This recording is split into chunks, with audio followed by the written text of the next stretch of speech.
जय श्री राम भक्तों स्वागत है आपका हमारा चैनल देववाणी में। भक्तों, आपको हमारी कथाएं कैसी लगती हैं हमें कमेंट करके ज़रूर बताएं और हमारे चैनल को अधिक से अधिक सब्सक्राइब करें। तो चलिए शुरू करते हैं आज की कथा। जय श्री राम दोस्तों, कथा बहुत ही सुंदर है।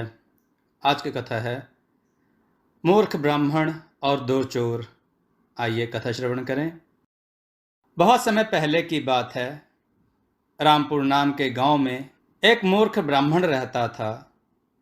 ब्राह्मण का परिवार काफी गरीब था, इसलिए ब्राह्मण की पत्नी उसे बार बार कुछ पढ़ाई करने और कुछ सीखने के लिए कहा करती थी। लेकिन ब्राह्मण बड़ा ही कामचोर था, इसलिए वह कहीं जाना नहीं चाहता था।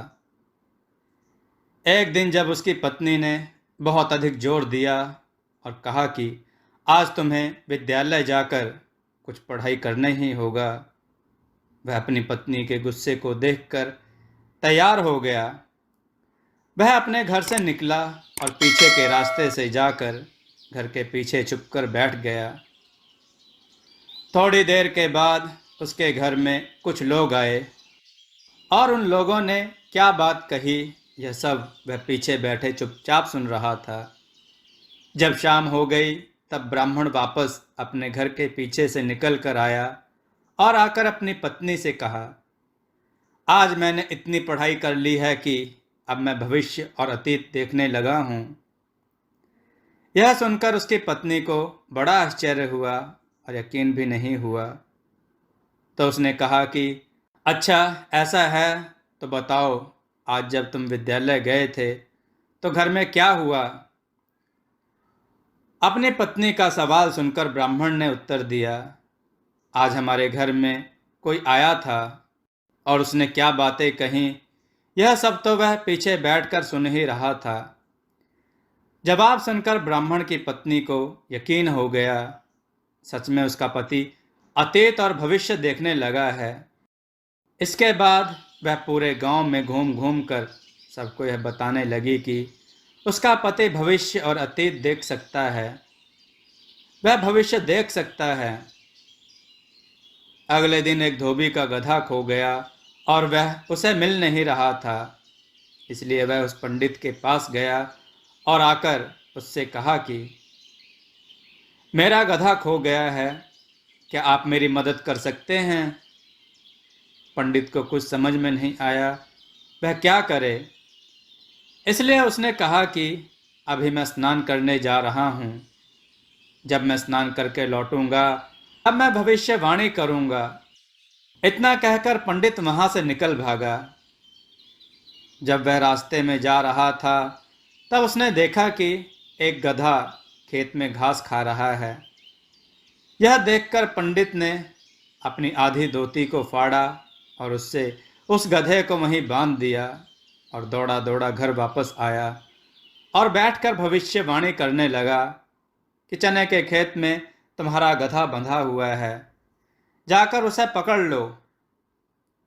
पंडित की बात सुनकर धोबी चने के खेत में गया और उसने देखा कि हाँ, सचमुच में उसका गधा चने के खेत में खड़ा बंधा हुआ था।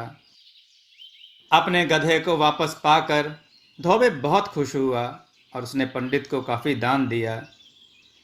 धीरे धीरे पंडित काफ़ी प्रसिद्ध हो गया और बहुत लोग उसे जानने लग गए। इस प्रकार पंडित बहुत धनी भी हो गया। अब पंडित के पास बहुत धन हो गया था और वह और उसकी पत्नी उस धन को लेकर बहुत चिंतित भी थे कि कहीं चोर उस धन को ना चुरा कर ले जाएं।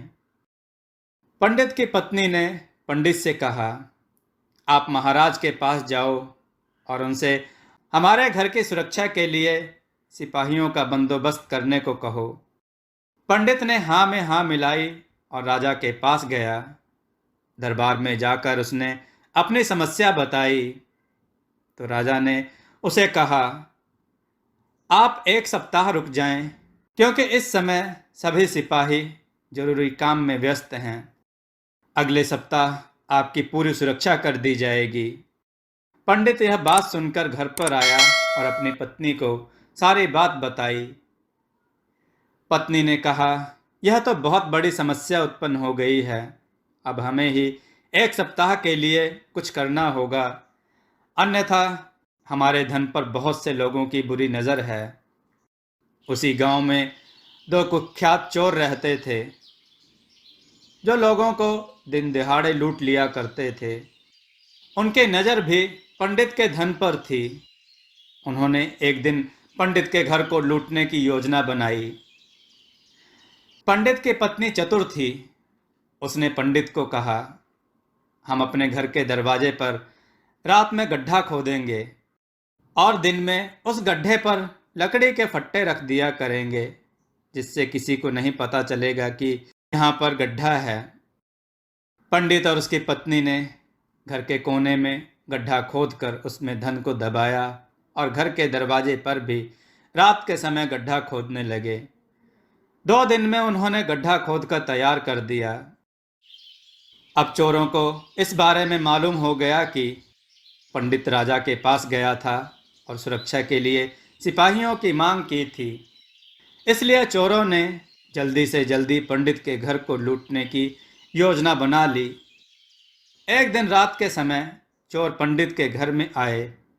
उन्होंने जैसे ही दरवाज़ा खोला, जैसे ही उन्होंने अपने पैर घर के अंदर रखे, वह धड़ाम से गड्ढे के अंदर गिर गए।